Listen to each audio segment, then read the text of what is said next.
Going gray was the first time I visibly said to the world, I don't care. There are 5 things I regret about this journey, and I'm sharing them with you today. My first regret, self-inflicted damage. In an effort to tame the unruly hair, I did serious damage to it that I'm still recovering from. Gray hair is structurally different, coarser, drier, breaks easily. I just saw frizz and grabbed my flat iron, my curling iron, heat, more heat, daily heat, higher heat. My old products and routines stopped working. But instead of learning what gray hair actually needs, I just kept blasting it with heat. I needed a new approach. I made a whole video breaking down the science and products that actually work, linked below. Time wasted. I regret waiting so long to let my hair go gray. I was ready years before I actually did it, but I let fear and lack of confidence hold me back. I was afraid of what people would say, afraid of looking older. At the time, I didn't exactly have the confidence, but I did it anyway. That unlocked something in me. I spent my life trying to build confidence. That confidence was always based on the external. Looking good in my size 4 jeans, getting a promotion, praised for a great job on a project. That gave me confidence. But it only lasted for a little while before the doubt and fear came back. But this time was different. The confidence wasn't based on fleeting external expectations. I spent 30 years in corporate America trying to build that kind of confidence. And I finally got it the moment people said I'd look old and washed out. Stigma, maybe borderline discrimination. I worked for a large global company. I was the only one letting my hair go gray. Well,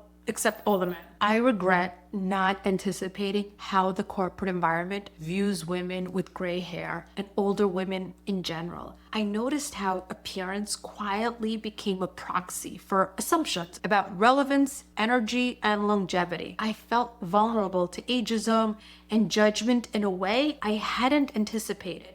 And something else, I would never even have dared say this out loud, but I got a few of these comments from you guys, and I realized this happens to other women. Now, it's not like this all the time, but since I went gray, and perhaps with age, I noticed in some places, younger people were sometimes rude to me. They wrote me off in stores, didn't give me the respect I once got. Is it in my head?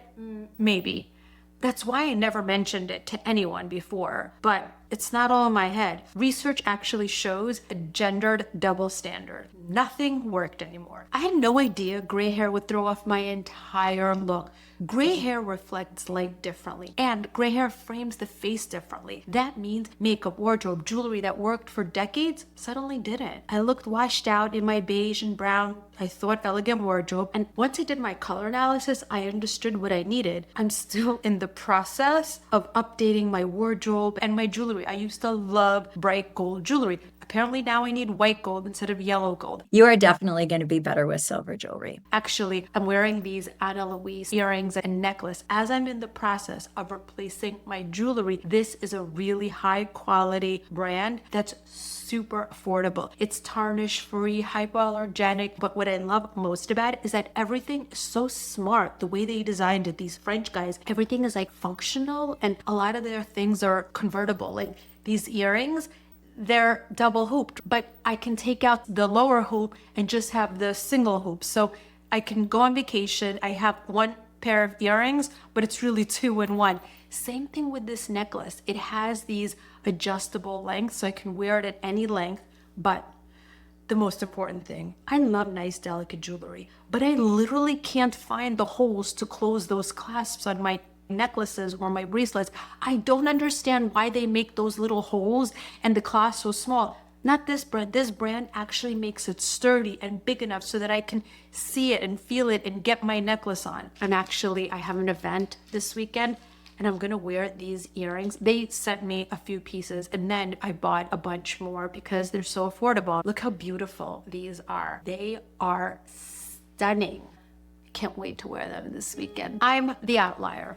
And my last regret is a bit hard to say. The one I didn't expect at all, is underestimating how lonely it would be to be the only one. I love my friends, I love my family, but I'm the only one who looks like this. Everyone else still dyes their hair and they look fabulous. And I'm not judging that choice at all, but it means I'm the visible outlier in every group photo. Most of the time I'm fine with it, but every now and then, I catch myself thinking, oh, I look older than everyone else. I waited to go gray because I was trying to fit in. And looking back, I know I let myself play small in so many other areas as well. The opinions I didn't share in executive meetings, how I didn't speak up to bullies at work, how I hid my beliefs to make others feel right and good. The ugly truth is I played along because it was my job. It was my livelihood. It got me promoted. I gave other people's opinion power, and that kept me small. That kept my confidence down. But going gray was the first domino. Once I stopped hiding my hair, I stopped pretending everywhere else. So my real regret, I have none. What life lesson are you working on? Comment below.